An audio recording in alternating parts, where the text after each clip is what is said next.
In this video, we're going to continue to look at layers and working with type and introduce some additional features that are available to you in working with layers. And I reverted back to our original image. So the first thing we want to do is actually break this up a little bit since it's long, because what I'm thinking, just so that you have an idea of where I want to go with this, and then we're actually going to walk through it. The larger type, like we were looking at before, that said love never fails, and have love never fails, and in between that have all of the sentences that are related to this verse. So in order to build that out, first thing we need to do is break up our lines here, and I'm just looking to keep it as similar as possible as length. You'll notice that everything is pushing out here to the middle because that's how it is. And actually, let's turn off the background layer so it makes it a little bit easier to see. So I'm going to choose my type tool again. We'll click here, and we can always adjust this later. So this is where we're at right now. Okay. And so I'm going to double click this, and right now the space between the lines is 144 with 24 point type. I'm going to change it to maybe 72. And let's see how that interacts with our picture. So it's actually a little bit big still.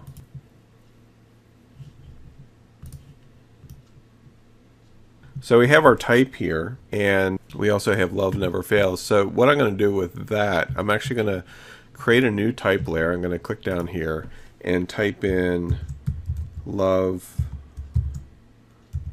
never fails. And I want each of those on their own line like before.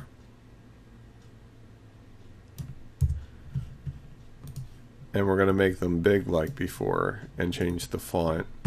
So this time I think I'm going to use a font that I like called Satisfaction.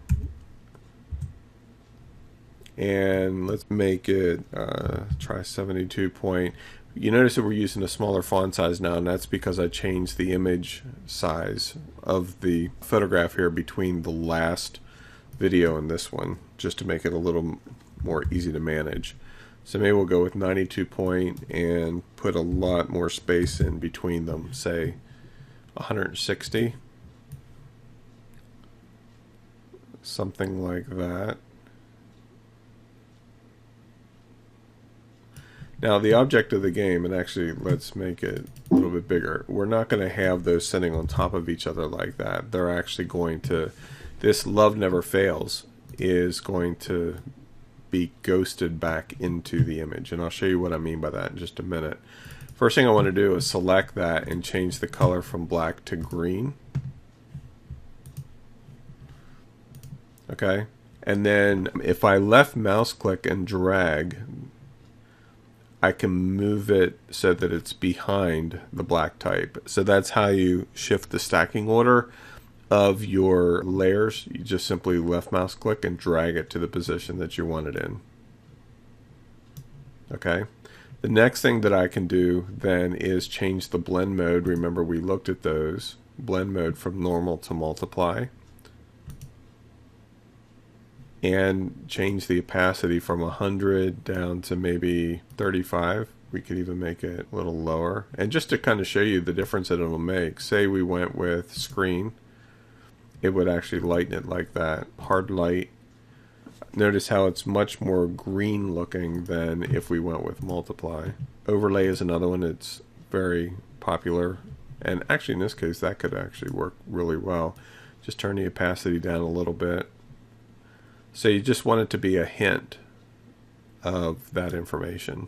And the other thing we'll do, I have the font currently as Calibri. We may make that an italic. And the last thing that I want to do, just to enhance this a little bit, is select the phrase love never fails here at the bottom and turn that into a bold italic, just so that it stands out a little bit more, and maybe make it a darker green. Okay, so there's a lot of different ways that we can handle this design-wise, but this is just one way of doing it.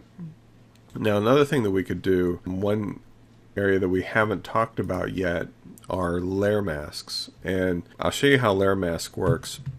Let's say that I want to create another rounded box like we had before, and except this time I wanted to overlap the heart. Okay, now the black was the foreground color, so that's why it changed to black. I'm going to increase the edges so that it's much more rounded. And I'm going to change the color. So let's close this window. Now, one thing that I'm going to do is we're going to change the opacity of this.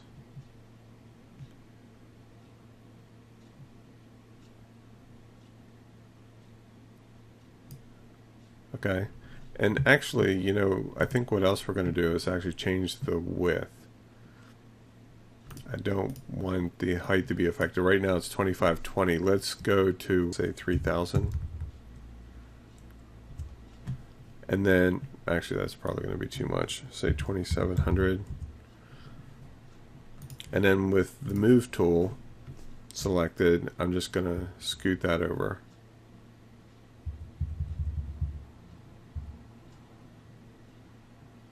Now, here's how layer masks work. So I have this rounded rectangle, right?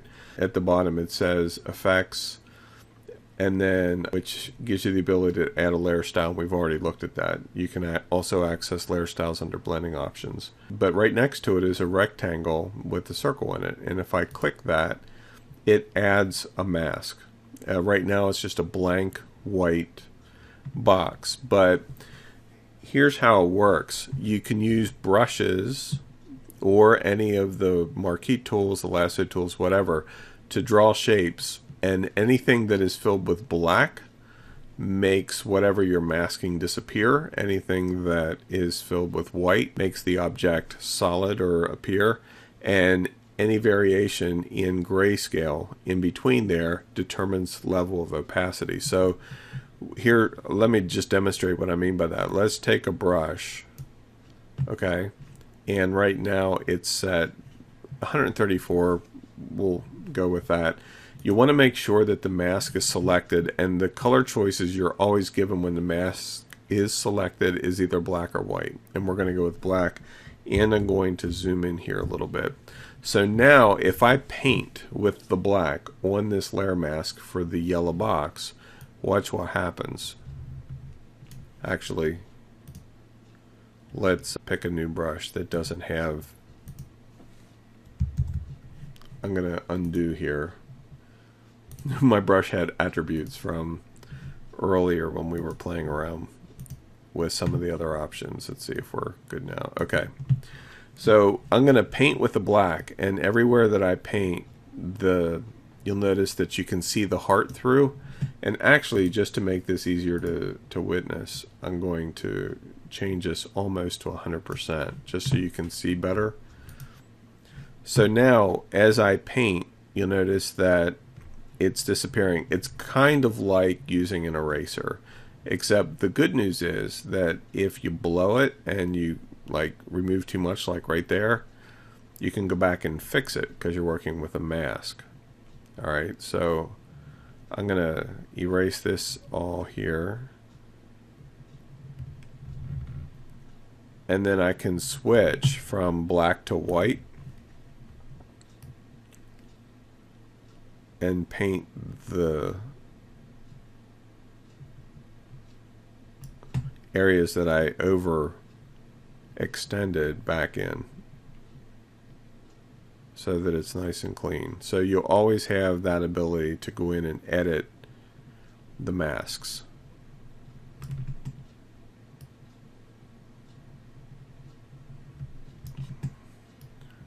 And get it as precise as you want it to be. And this is just one way of using masks. But so if I turn the opacity back down to, say, where it was before, well, let's go with 40. And we zoom out, now you'll notice that the heart has this dimensionality to it because it's standing out from the type. Okay? So that's one of the ways that you can really use masks to get into this design. Now let's say that you want to actually change the color of the background, but you don't actually want to affect the original image. Right next to the mask is another set of choices called adjustment layers. Okay, and whenever you click on the adjustment layer, you get a number of options. Solid color, gradient pattern, brightness and contrast, levels, curves, exposures. A lot of these should sound familiar because there are also tools that are available through other options, except with layers, they work a little bit differently.